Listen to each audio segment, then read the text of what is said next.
Good morning, everyone, and welcome to Today, I Mañana. I'm Alex. This is Xavier. We're very excited to have you joining us this morning. How you doing? I'm doing fantastic. A second show of the new year. That's right. Second show of the new year. You know what? I always forget what number this show is. I can't remember if it's this week or next week. That is, but I think somebody else is supposed to do that. The CMO is supposed to do that. Nidler Urpí, but we are definitely up there in the number of shows. We started it close enough. You can't really get the exact date, but our first ever show was January 14th. Of 2021, so we're not quite at the anniversary yet, but we'll be close. Next Thursday, somewhere between this Thursday and next Thursday, will be the anniversary. Is the anniversary of Today. What's that, 3 years now? 2021. So 3 years. All of 2021, all of 22. 3 full years. 3 full years actually. So we're 3 full years. So we're starting next week. Will be year 4. Wow, that's amazing. Today, I Mañana. So it's incredible. I've enjoyed it. Me too. It's been a lot of fun. It's been a lot of fun. We always tell the story how the first one was, we were so nervous, and little by little, it's like, then we couldn't wait. It's like, oh, it's Thursday, good, Today, Mañana. Yeah, the first one was like, how did we let Jerry talk to us? That's right. What did he do? What did he do? He didn't even bribe me or anything. It just happened. But now it's like, oh, yeah. And then sometimes we even fight over who to sit on. Yeah, exactly. So I want to come on today. No, I'll go on. So it's been a pleasure, and we'll have to do something a little special next week. We'll see when we've got Matthias on joining us next week. So this week we're going to be joined very shortly by Christina Ball. She is the director and founder of Speak with an exclamation mark Language Center. So she's going to be joining us shortly to learn all about that. Of course, a big thank you to Emergent Financial Services. Been presenting this for 3 years straight now. Matthias, you own Realty, Craddock Serious Insurance, Castle Hill Cider, Forward, Adelante, also been with us for 3 years. Since the beginning. Dean Forward, Adelante had a lot to do with the reason why it's Today, Mañana, and why it's bilingual when needed. So always appreciate that. Always love being here on the I Love CVille Network set. Judah behind the camera, always making us look good, making things run smoothly. So we have definitely appreciated. He's also been with... he's been at I Love CVille more than 3 years. But we've never done I think we've done a grand total of 3 shows without Judah. Jerry did twice, and then we had some other young fellow do it. And then another young guy was helping us out one time. So it's like there's been of the 3 years worth of shows, there's been probably 3 that didn't have Judah behind the camera. He probably felt really good about that. Magic. Well, I'm sure he was on vacation. He was on vacation or something. He was like, don't do it. I don't have to deal with those 2. I wonder if he listened while we were... I don't know. I'm going to ask him. Did he watch the show? So we're excited for that. Later in the show, we're going to have a little finance topic. Yep. We'll cover some articles that come out that you can... everyone's probably seen them. If you read... and if you go on... It's hard to website, miss. Come on, let's face Business it. You Insider, get bombarded CNBC, Fox Business, Fidelity, Schwab. They all send you this stuff. My inbox is full of them. It's full of ones by even like places where I don't have an account. Are sending me. I'm like, I'm pretty sure you are not my brokerage, and I'm still getting emails from you about these are the top 5 retirement accounts of 2024. So we'll cover those a little bit. Cover some other news, and then see where it goes from there. Absolutely. Looking forward to that. Absolutely. So I don't know about you. I'm excited to jump right in. She's jumping out of her seat just to talk. So Absolutely. So we're super excited to welcome to the show this morning Christina Ball. She is the director and the founder of Speak Language Center here in Charlottesville. Christina, thanks so much for joining us this morning. Thank you for having me. Buenos dias. Buongiorno. Bonjour. Bonjour. There you are.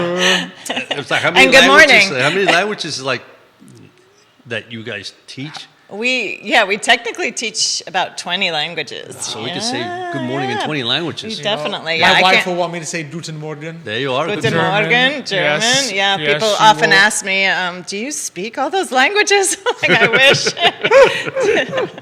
So maybe tell us a little bit about yourself, maybe and how you maybe how you first became interested in language, and then how you sort of transitioned to start the Speech Language Center. Oh, sure, I'd be happy to.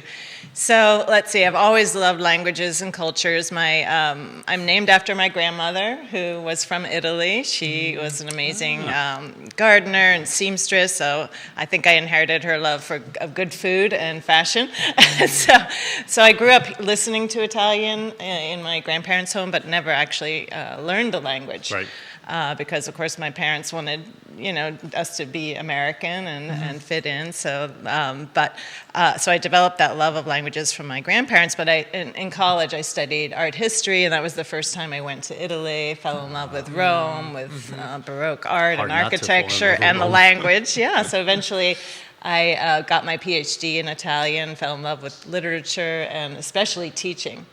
So I was a college professor for several years, and then in 2004, I just decided to follow actually in my parents' footsteps and start my own business. My parents were entrepreneurs. They retired in their late 70s. Okay. They were just visiting from Chicago and left yesterday. But in any case, I grew up with just my dad starting a business in our basement in computers, and then it became software, and they evolved over the years. So they were really my inspiration to take the leap. Yep. But it was teaching an Italian for Travelers class here at UVA, continuing ed. I had a group of adults. I was teaching them how to shop, how to order in restaurants and everything. And when the class would end, it was very popular. The adult students would ask me, "We want to keep learning. Where can we go?" And we didn't have many adult learning options beyond that level. So I thought, I'm going to start my own business. So in 2004, I started Echo Italy. That was the seedling for my business. In the Main Street Market. I operated out of Milano and Verity Blue. These were Italian coffee and gelato bar, and a store owned by Mark and Victoria Cave, still my dear friends. And they had a space upstairs and said, "Why don't you start your Italian school up in our lounge, and that we'll start our businesses together." So that's wonderful. That's how it started. And then people wanted Spanish, French, so we changed our name to Speak in 2009, which I believe is when we met. Yes, we were talking just beforehand that we had met at probably my first Forward Adelante event way back in when was that? 2009 we moved into the glass building, into our own space. So I think the event I was there, my first one was maybe 2014, 2015. Maybe, yeah. Yeah, because we were there until 2016. And speaking of which, Olga Morse, founder of Forward Adelante, watching the show this morning, she says, "Hola, Christina, Hola, saludo. Olga, ¿qué tal?" And Feliz Año Nuevo. Feliz Año Nuevo, Feliz Año Olga. Nuevo a ti. So that's beautiful. where we had met fond years memories. ago, and things come full circle. Isn't it interesting? Amazing. We're all still here kicking, huh? Yep. Y hablando español y otros idiomas. Italiano, español, and it's funny because you said the thing that you got from your grandmother, which is the love for food and the love for fashion, because she was a seamstress, right? Mm-hmm. And there's something about different cultures that like I always say, I love always going to Europe because the cultures are different, right? And the foods are different, and obviously you have a lot of history there, and the fashions are different. So when you go there, you enjoy every single minute of your vacation because you enjoy the breakfast, then you enjoy visiting whatever you may visit, whether it be, a museum or a building or just the outdoors, because they have beautiful places also. And then you can't wait for lunch because, you want there are more things to experience. Exactly, and so, and the beauty is that, every single town, it's like in Italy, for example, sometimes they have their own specialties, the special pasta with their, whether it be some kind of vegetable, whatever. And you can truly then enjoy, how people live in those places. And I think, that, you got that from your grandmother. And I think, us, we also got that from our parents, our grandparents. My wife is Italian also, and she got that from her grandparents. So, it's just, it's great. I mean, it's part of life. Yes, it is. And that's really the goal of my business, is to help enrich people's experiences of travel by helping them communicate with their Which is waiter important. or, you know, Exactly. get the most out Yeah. of their trip to Italy Yeah. or wherever it might be. And one of my best friends is Cuban, so whenever he cooks like amazing beans and pork recipes, you know, we're reliving his traditions of his Yeah. mother taught him. That's right. And That's so right. it's beautiful. Yeah. No, that's wonderful. all That's about wonderful. that. Yeah. Well, what would you say are some of the top reasons that people come to speak? Obviously, they want to travel and, you know, be a little more fluent in the language. What are other some of the top reasons why people come to speak, to learn a language from you guys? That's a good question, and it's changed a lot, Alex, over the years. So when I started, of course, Echo Italy, it was more for enrichment and travel that people came to my business. And I also taught children, so it was just for the fun, the culture. We Right. would sip cappuccino and drink gelato, and I had food and wine events, which would focus on different Italian regions. So it was very much more an enrichment experience, and that's why people came. Either they loved the language or they were planning a trip to Italy. But over the years, it's really evolved. Of course, you know, as entrepreneurs and business owners, that, you know, when I moved into my own space, it was like, whoa, my rent just tripled. I don't think I can make it just teaching Italian, Right. you know, here and there to travelers. So that's when the business really started to grow, I would say, because out of necessity and having lots of expenses. And we also just opened up to more languages. So we started teaching people who also needed the language for their jobs. So not just personal enrichment, travel enrichment, but also professional enrichment. So obviously Spanish is very needed by people in any field nowadays, so healthcare, and we started partnering with UVA back in 2010, so they are one of our biggest partners, and we train a lot of their faculty and staff in our many different languages. Right. So it could be a professor who researches history and needs to be really good in German or Russian for Right. their research Okay. or for their travel, so they study with us. We also work with the Department of Defense and train people who could be working in intelligence. They might need, obviously nowadays especially, languages like Russian. And so we've done a lot more professional enrichment, and adding ESL is actually English and Spanish are our two most in-demand languages for professional enrichment. So Oh, wow. people who move here from other countries need English to move up in their work. So we teach a lot of English. So it's changed a lot. We still have absolutely. Italian and French for people who love the language for personal reasons and Right, for travel exactly. reasons. But I'd say maybe 80% of our business is people who need it for their careers. So are there different courses when you can, you know, sign up for? Some courses are basically for you want to travel, and therefore you need a certain basics, and you want to, you know, learn how to order some food, how to ask what a restroom is, etc. Yeah. You know, or when you're shopping, it's like, how much does this, you know? And then there's courses where for the enrichment in the sense of for business. Or maybe for work where you need a work-related. more comprehensive grasp. I mean, do they vary in like difficulty? Definitely, and we actually specialize more in one-on-one. So what people do is purchase a bundle of hours, so it could be 10 hours or Okay. 50 hours, and what we do is match them with an instructor, and the instructor then can craft the curriculum. We call our teachers artisan educators, Right, because they right. really handcraft the curriculum. So if someone's traveling to Italy, we do have actually our own Buon Viaggio, Traveler's Italian curriculum. But if they're more advanced in Italian and they love opera, then the teacher will have them listen to opera, and they'll watch them together, and then they'll study the libretto. Gotcha. Or if they're, you know, a Russian intelligence worker and they're very advanced, obviously the instructor will have them listen to audio and read very advanced Russian news articles. So it's all very customized. We found that's our true niche. That's fantastic. No, that really and, is, and yeah. it seems to me that's one of the best ways to do it. Is, I mean, it's one thing to just, you know, I've taken both. I've taken like large group classes of language, and I've taken ones where you have a little more, you know, your smaller group. And there is something about just that back and forth of the smaller group, or in this case, one-on-one, that you kind of immerse yourself a little bit more than if you're mostly silent and mostly listening, because you kind of do have to speak to really learn it. Like you can't, language I don't think is one of those things you can just sit like silently and just listen to somebody talk it in the language and suddenly learn how to speak it. You have to actually be active and engaged. Exactly. And I love the social aspect of the group classes. And in fact, we're bringing those back to our new online platform now. So as we were speaking about before, we just started our new Spanish group classes online, also to offer something more affordable to people because the one-on-one has a higher price point. But yeah, always with the focus on speaking. And I think people, that's why we're called Speak. And that with the exclamation point is our passion for teaching. And that's the hardest thing because let's be honest, like Alex said, I mean, sometimes you learn a language and you're able to read it easily, like Italian, right? If I can probably read Italian, I can listen to it. I can, people talk to me Italian, I pretty much understand a lot of it.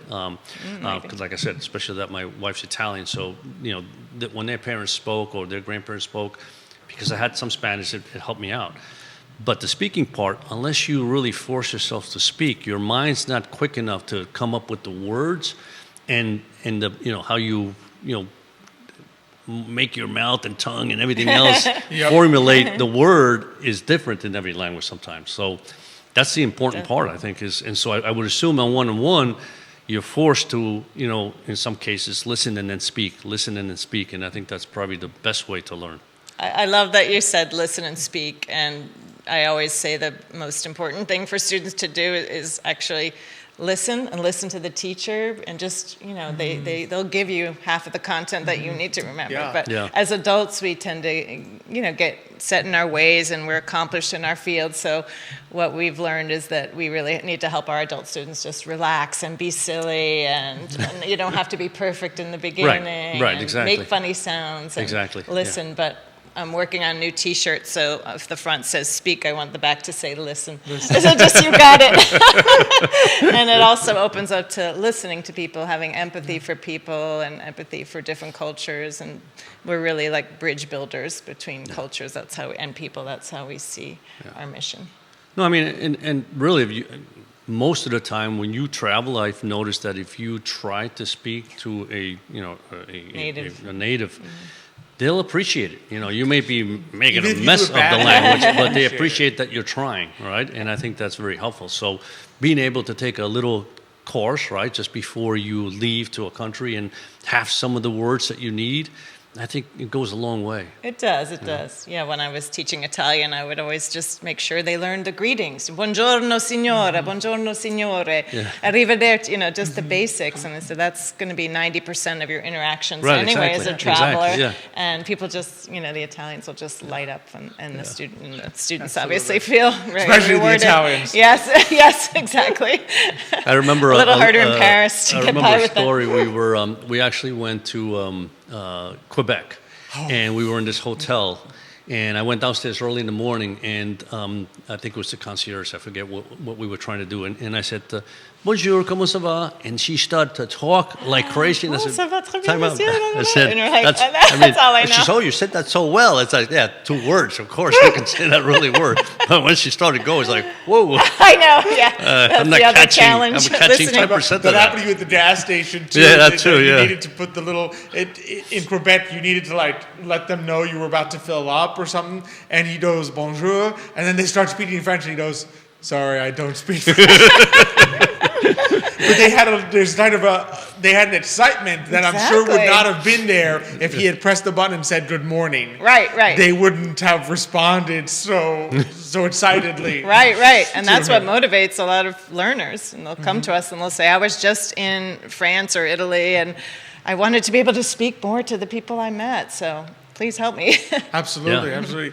And we got some great guests, some audience joining us. Rosalia Trodaro, Italian, lives in New York, but she is joining us. Buongiorno. And then Dr. Elizabeth Urpí also joining us this morning, watching the show. So appreciate that. So what are the different types of options? So when someone approaches speaking, says, all right, I have this goal, whether it's second language, whether it's for my job or to go somewhere, what are the options available to them, the different types of classes that people could select at Speak? Right.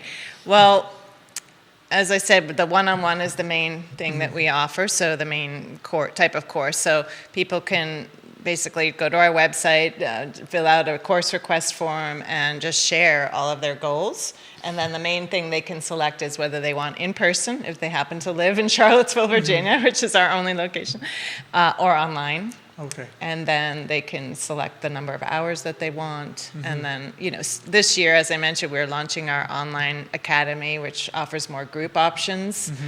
So we will have more group options available online. So there'll be some online group, and is the other online still one-on-one? Yes, well, online we'll have group and one-on-one. Oh, okay, yes. fantastic. Yeah. So That's a great way to do it. This way, no matter where you are, you can still... Right.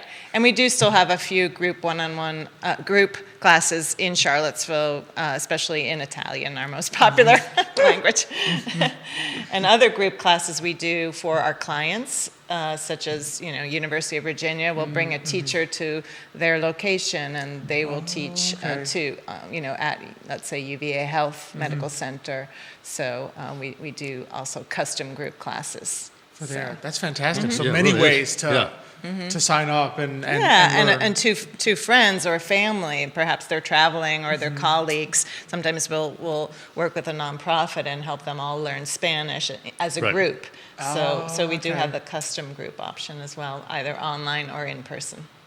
Now, you also mentioned English, improving English. And now, do you ever find yourself that there's people that speak English well, but just want to, become better at more articulating technical or focusing on a particular area of English that they may not be.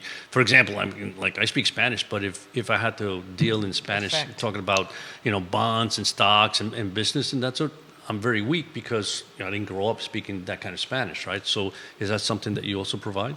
Yes, actually that's one of our most popular programs. Okay. So we have a program called B-Speak, business, it's kind of business speak, and we designed this online program in 2014 originally for the Darden School of Business at UVA. Okay. And that's evolved over the past many years. So that is, again, one-on-one English for people who already are at the intermediate or Right. even advanced level, and they could be professionals or business MBA students from around the world, and they tend to need help perfecting their grammar, perfecting their pronunciation, building confidence Right, in exactly. public speaking. Right. And so it's definitely one of our niche markets is the Fantastic. intermediate Yeah. advanced speaker of English, or really any language, as you Right, mentioned, exactly, Spanish. okay. If I wanted to work, I'm trying to improve my Spanish, but so and then that has created kind of an offshoot, which is our public speaking program. So we were surprised to get requests from native English speakers who wanted to improve their public speaking. So, now that I think of it, it's kind of an obvious offshoot, but people who have to even lead a Zoom meeting, be Right. training people or lecturing.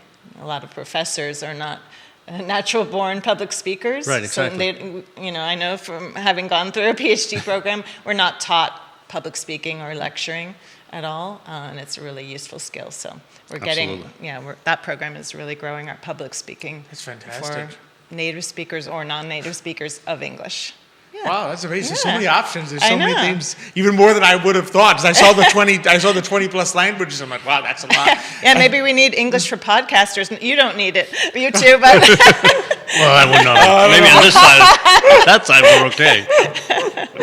You can always improve your Always. public speech. I'll never forget one time I was at a business event, and they had in 2 teachers for public speaking, and they made us all test how many times they said, we want you to keep track of how many times you say as a space filler when you're doing some kind of public speech. And you'd be amazed. You sit there and you were like, oh my goodness. guilty. You say or like or yeah or some other space filler while your brain is going, and you don't realize how many times you actually do it. And I sat there and said, I did this maybe 10 times in a speech, and they had only an hour, but they worked with us to try and help not do that. But you'd be amazed, just even for a native speaker, how much you can learn from a question. And sometimes it's how to speak, but also grammar and basic things. I remember when I first started learning Spanish, I realized that my greater deficiency was probably English grammar. Because you start learning Spanish, and the professor, this was in college, has said, and the preterite and the imperfect past tense, and I'm sitting there saying, oh boy, these are like English grammar things. I better make sure that I know them very well. And you could see that those who struggled at the very beginning, a lot of times it wasn't so much that they were struggling from pronunciation or the words. It was, if you're trying to learn the difference in Spanish between the present tense and the preterite tense and the imperfect tense, if you don't know what those three things are in English, it makes it that much harder to learn them in Spanish. It's so true. Yeah. Yeah, you'd be surprised how few people actually remember what their grammar lessons from high school English class. I don't remember those already. Learned them, forgot them. And forgot them. Exactly. Speaking of business, as you mentioned the business lesson, what's it like on the business side? I mean, in addition to doing what you love, which of course is teaching language to people, but what's it like running your own business for? What is it now? Over a decade now. I know. Well, how many hours do we have left here on the show? Yeah, it's been quite a ride, I would say. I'm the type of person who likes variety and challenge and creating things. So I have a very artistic side. So that's great for being an entrepreneur because you can create the public speaking program and adding languages and creating a team and building things. The challenges are more in the day-to-day, the management, and obviously shifting over the years. I learned a lot from my parents because they started their computer company selling, hardware, then software, then their, service, and always had to shift based on the market. And in education, it's the same. Look at us doing a podcast on Facebook Live, and look at Duolingo and all the Rosetta Stone, and look at the pandemic, which was the main challenge, and it was the main challenge for my business, but also led to great opportunities in the online teaching. Right. So when the pandemic struck us in 2020, we only taught English online with our Speak English program. So with the pandemic, all of our teachers, and more importantly, all of our adult students had to learn how to take lessons on Zoom or other video conferencing platforms. And they learned, oh, wow, this isn't that different from sitting next to you in the classroom at Speak. And for some of them, they said it's more convenient because I don't have to drive. I can just get ready 5 minutes beforehand or something. Right. So that was a great lesson just to see that something I thought would kill my business was actually our greatest fertilizer, if you will. Right, exactly, yeah. That's happened to so many people, though, right? Where something like that, just created enormous opportunities for some businesses, and other businesses struggled, Exactly, yeah. We've heard how many entrepreneurs have said the word silver lining to us. Exactly. Well, the silver lining of the pandemic was that I did this, and now that's the biggest part of my business. Yeah.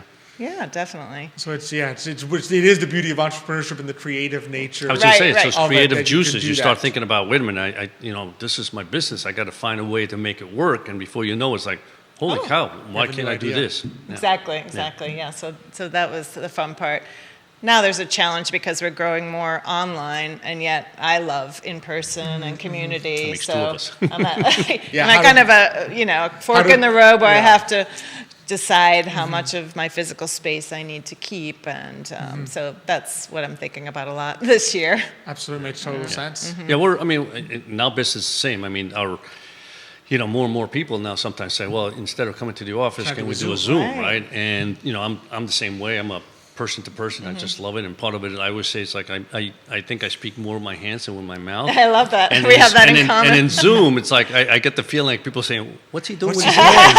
It's like slapping Alex. It's like, what's going on there? So I have to learn to, when it comes to Zoom time, to try to control those hands a little bit more. I know. But again, it's just it's one of those things you improve in everything you do. So you realize that's the new world we're in. So I now have to become better at that also. And then when people come in, and it's like it's the old me. It's a treat, It's a treat to see people in person like we're doing now. Yeah. Absolutely. Olga says, Christina, I loved your space and the concept. We had an amazing event with Forward Yes. back in the day. Thanks, Olga. We have a new space now. It's just as beautiful, but it's in McIntyre Plaza. Oh, yeah, Yeah. also a that's nice a nice place, area. yeah. So, Yeah. Christina, it's been a pleasure. Before we let you go, I've got to ask though, so if people are interested, they say, okay, I definitely want to learn more, sign up. What are the best ways to get in touch and find you guys? Definitely. Well, for local people, you can find us in McIntyre Plaza. And for everyone else, at speaklanguagecenter.com is the best place to find more information. Fantastic. Speaklanguagecenter.com.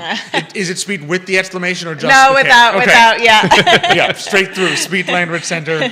Yeah, same thing .com. on Instagram, at Speak Language Center. Yeah, Fantastic. without the exclamation Without point. the exclamation. You have to take a class to get the exclamation point. There you are. Exactly. Well, Christina, it's been a fantastic pleasure. It's been so good to see you again. Yes, Absolutely, yes. mucho gusto. Sí, gracias. Un placer. Nos And we look vemos. forward Hasta la to... próxima vez. Sí, hasta la Un- próxima vez. Igualmente, sí. Thank you so much. Thank you. Take care. All right, so as we transition here, we're going to go from entrepreneurship topic to our business To our topic, business, finance yeah. topic Finance topic. for you know. today, which I think we still, it's also, I have to say, it's an interesting one. I have been looking forward since we've been talking about it.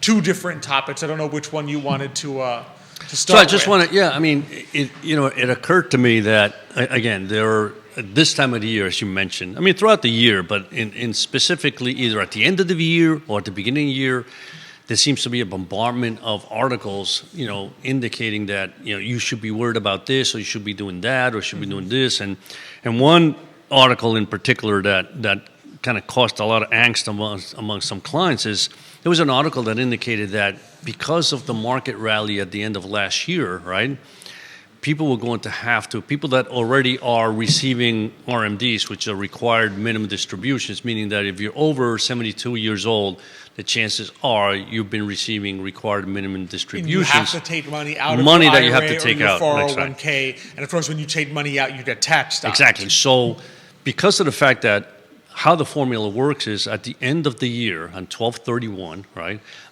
there's a market value for your account. That market value is what determines how much required minimum distribution you're going to take the following year. So, of course, the higher the market value, the more required minimum distribution. So the article was indicating that because of that, people are going to have to take required minimum distributions and pay higher taxes, right? And so this was a challenge for some people. And I'm sitting there and going, so wait a minute. So the option is the market goes up, you make more money, you take money out, and you're paying whatever. I mean, if you're retired, the chances are you're paying less than 20% on whatever that may be. Let's say that you're. But even 20, let's say 20. 20%. So let's say your requirement says you got to take $10,000 out, right, or $20,000 out. So I mean, so you're paying 20% of that. So $2,000 goes to the IRS, and you get $8,000. So isn't it better that you got $10,000 than you got $9,000, and basically you're not paying 20% anyway, and you're paying $1,800 to the tax people? You're left with less money. Exactly. So the point is, a higher market value is good for everybody, right? And if you have to pay more taxes, then that's fine. You pay more taxes, but it's still less than Not having it. In other words, let's say your market value went up by $50,000. Right? And now you have to take $20,000 more out, right?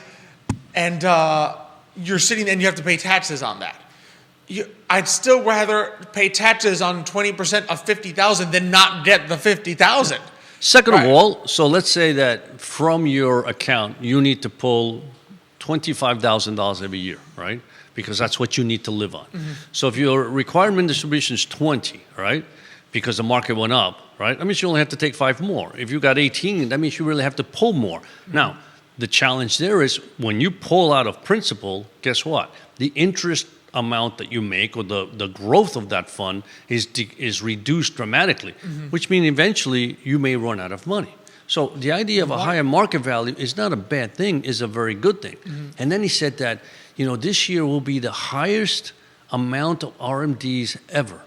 And I said, well, no kidding. Every single year, 10 years from now, that number is going to be even higher.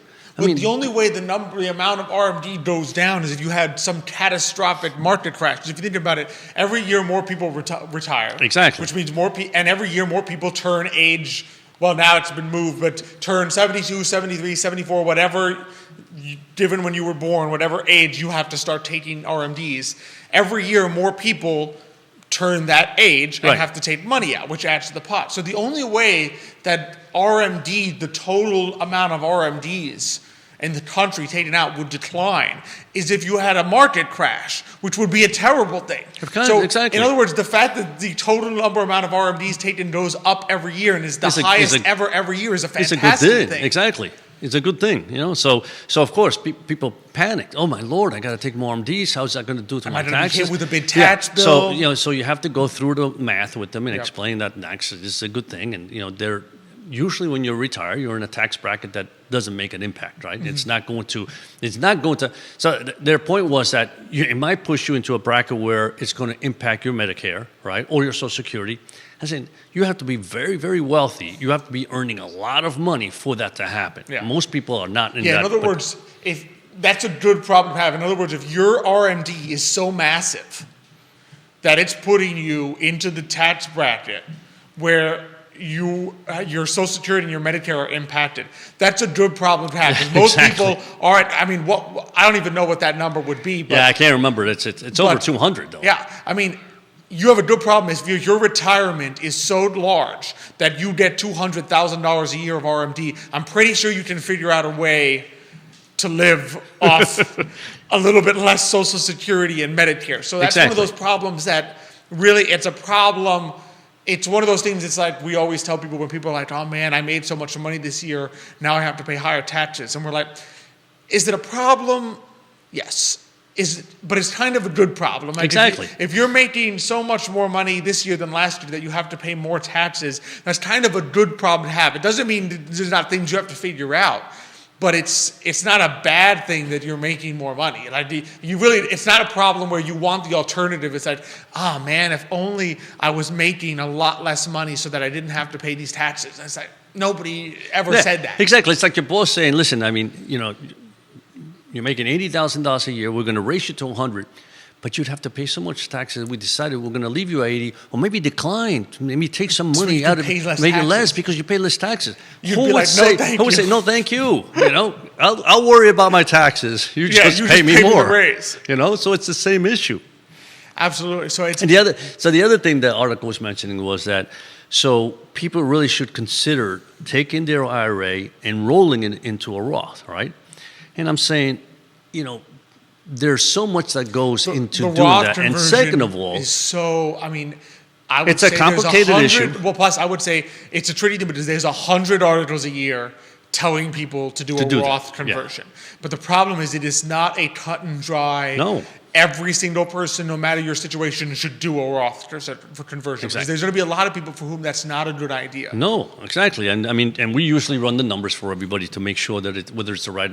What people don't realize is whatever you take out of your IRA that year, you're paying taxes on that. So if you say, I'm going to roll over $100,000 into my Roth, well, guess what? That $100,000 is being taxed today.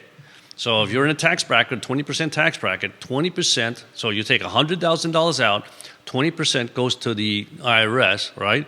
And if you got the money to pay, great, you can put the 100 into your Roth. If not, you're putting 80 into your Roth. Mm-hmm. So that 80 now has to grow to 100, which is 20% over X number of years just to break even. That's a high number, right? People don't realize that. Yep, it's like, I got to pay taxes? Yeah, you got to pay. Exactly. The Roth conversion is a taxable And so there's math behind that, and you have to figure out, is this worth it for me over time? Especially for people because often the Roth conversion is recommended if you're still working. But if you're still working, you have income, you don't want your Roth money to now be taxed at this higher rate that you may not be looking at in retirement. Exactly. If you're in a 24% tax bracket right now, you don't want to do a Roth conversion now if you think you're going to be at a 15% tax bracket in retirement. Yeah, and that 24 tax bracket may push you to 32 if you take out the, right? Yeah, so it does add to your taxable now you're paying income. Big time on this conversion. Yeah, so there's a lot to be, so the problem is they simplify things and saying this is what you should do. Well, it's and you get. I mean, we've seen people come into our offices. I'm thinking of doing this, and we said that let's run the numbers. And in some cases, like, well, here's the options. You can do this, and you can do this. And, well, how many and people? In the I end, would say 50% of all people that come and say I want to do a Roth conversion, it ends up not being. You run the numbers, and they're worse off if you do the Roth conversion. Exactly. Than if they didn't. Yeah. So, again, these articles are made to create this scenario that either something's really wrong or you got to worry about this, right? And like I was telling the guys back in the office, I guarantee if the market had gone down, they would have said, "Oh my Lord, RMDs are going to be so low. People are going to have to find ways to borrow money because the RMDs are low." Mm-hmm. It's like no matter what, it's not good. They just create. Well, I can't think of the word. Drama. Drama. Yeah. Let's face it. All these articles, especially online articles, they're designed for you to click. They're designed to have a headline which causes you to click, because when you click, the ads that you see on the side of the article pay the company who published the article. Exactly. So the problem is, it's not. These articles are. I always tell people, you can view them as interesting tidbits, but they're not a replacement for actual investment advice. You should not get your investment advice from an article, because the article does not know your specific situation. Right. The article is always going to be very broad. It's going to be somewhat misleading, and it's going to be overly dramatized, either on the plus or it's going to be either this is the greatest thing ever or this is the worst thing ever. And given that fear sells better, it's probably going to say this is the worst thing ever.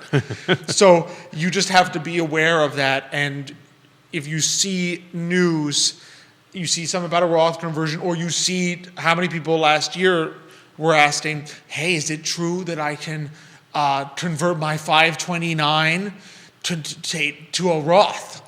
And said, well, yes and no. That's right. Yes, you can take part of it and turn it into Roth. No, you cannot take your $150,000 529 leftover and turn the whole thing into a Roth and not pay any taxes on it. Exactly. And it doesn't work that way, right? So the problem is there are always details, and there are unique situations that you need to talk with an advisor about, because the article is not a substitute. That's right. Articles and blogs are not substitutes for actual investment advice. Now, I have to admit, once in a while, the articles do say, before you do anything, talk to your tax advisor or financial advisor. So, from that perspective, they're always going to put that disclaimer. Yeah. And that's one disclaimer that you actually should follow. Absolutely. It's there for a reason. Absolutely. Yeah. So, it's not just there. I mean, it's there to cover their, right?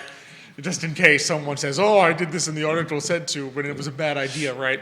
But it's also good advice. I was looking for a word for that word in some other language that people would know. What's because you don't speak derriere.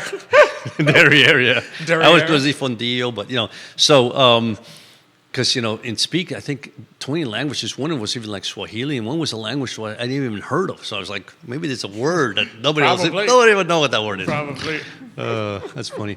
And yeah, the other thing was, and even Nicholas mentioned this morning, that there now is an ETF that invests in Bitcoin, and like I said, which the SEC has approved. Has now approved. Which again, it's just one of those things where I always say, listen, if you always wanted to put, whether it be 1%, 2%, whatever percent you want into Bitcoin, and now this helps you do it in a very easy way. Mm-hmm. The thing I always say is you are investing in a market that's extremely volatile. It means it could go up very big or go down very big. And let's face it, which has no intrinsic value. In None. other words, when you buy Coca-Cola, you are buying a share of the profits that Coca-Cola makes by selling an actual thing, which is a bottle or a can of Coca-Cola. When you are buying Bitcoin, there is no physical coin. There is no company. There is no Bitcoin Inc., which makes profit over the sale of an actual coin. You are buying something with no intrinsic value, which I'm not saying you can't do it. I mean, if you think about it, a dollar, the intrinsic value of a dollar is much higher, is higher than the piece of paper, right? Right. You're not buying, when you buy a dollar, you're not buying the piece of paper dollar, right? There's a reason you buy it, and you use money which is beyond the piece of paper. And a lot of money is digital at this point. Exactly. But just be aware that investing in Bitcoin is not the same as investing in Apple or a company. Amazon or because those companies Costco. at some point actually do something. Exactly. They sell either an object or a service. Bitcoin sells neither. It is, you're buying it because you think someone else will pay you more for it later. Yeah. It's true, yeah. It's almost like a pyramid scheme, right? Where you hope that somebody else that says, "Oh, there's now an ETF of Bitcoin. I'm going to buy it," and somebody else buys it then before you know it, until they start selling it all one time. Yeah, somebody and I would say for people, also think about why you want, before you go and buy an ETF of something like Bitcoin, and I think this applies to a gold ETF or silver ETF, right? You need to ask yourself, why do I want to invest in this? If your purpose of investing in it is, I am afraid of economic collapse and I want to make sure I have gold and Bitcoin and silver and these things other than dollar, right? An ETF does not solve your problem because you do not actually own any Bitcoins. In other words, you can't turn, if there is indeed economic collapse or a Wall Street collapse, you can't go to the ETF and say, "Hey, can I get my 10 Bitcoins because I intend to use these to pay a transaction?" You can't go to a gold ETF and say, "All right, I calculate that the amount that I bought you is equal to 5 bars of gold. Can you deliver me my 5 bars of gold?" It doesn't work that way. In other words, an ETF is not a substitute for Bitcoin, gold, or silver in the event of an actual economic collapse. The purpose of the ETF is, I think when I sell this ETF share, that it will be higher than it is today. In other words, I think the price of silver, gold, or Bitcoin will be higher in the future than it is when I bought this ETF. It is not a substitute for, I want gold in case of I can't use dollars, because that doesn't work that way. Right. So I think that's important to keep in mind. This isn't, if you're worried about actual disaster, an ETF is not going to solve your problem. That's a good point. However, on the flip side, right, a lot of people use gold, silver ETFs during inflationary cycles, right? Because no, they use it. They use some of these ETFs as hedges in their portfolio, saying, "I've got a portfolio that's very aggressive." Which is different. Right. And therefore, I think something's going to happen, and therefore I just want it's almost an insurance, right? So, for example, gold and silver, typically when there's inflation, those have done very well. The problem, I say, with Bitcoin is if you take a look at what happened in 2022 or 2020, when the inflation started to spike. 2022. Okay, 2022 is inflation really spiked, right? Bitcoin did not do as Bitcoin did horrible. I mean, it just crashed, right? So you have to take a step back and say, really, why am I buying Bitcoin? Is it a hedge to portfolio? Is it I just want to be aggressive? Or do I think it's going up? Listen, you could just be saying, I don't know, my gut says Bitcoin's going up, so I want to put some money. So it's a great way. It's an easy way for you to do that. But from a perspective of hedging or anything else that we can think of, there's not enough history in Bitcoin for us to really say this is the appropriate time to use Bitcoin, as opposed to definitely the commodities sector, where there are times where you can say, yes, during these type of cycles, these type of commodities do very well. So if you think that cycle is coming, yes, go ahead and buy an ETF, and whether it be copper or gold or silver or platinum or let's face it, it may not be perfect, but gold has a 2,000 plus year history of being a hedge against fiat currency, which is what dollars are. Right. Because even in the past, of course, it was because currencies were pegged to gold. So if there's less gold, then your dollar, which is supposed to be pegged, is like, but wait a second, I don't think my government actually has enough gold to trade in this dollar. This dollar isn't worth what I think it is. But of course, less gold means the price of gold goes up, right? So that's what it used to be. And even today, even though they're not pegged to the dollar anymore, it serves a similar function. So gold and silver have a 2,000-year history of being hedges against currencies. Exactly. Bitcoin has only existed for a little over a decade. Yeah. So it does not have that track record of being it hasn't proved that it can be a hedge against anything in particular at this point in time. All right, because the volatility has been so great that you map and you say, I don't really know when it does well.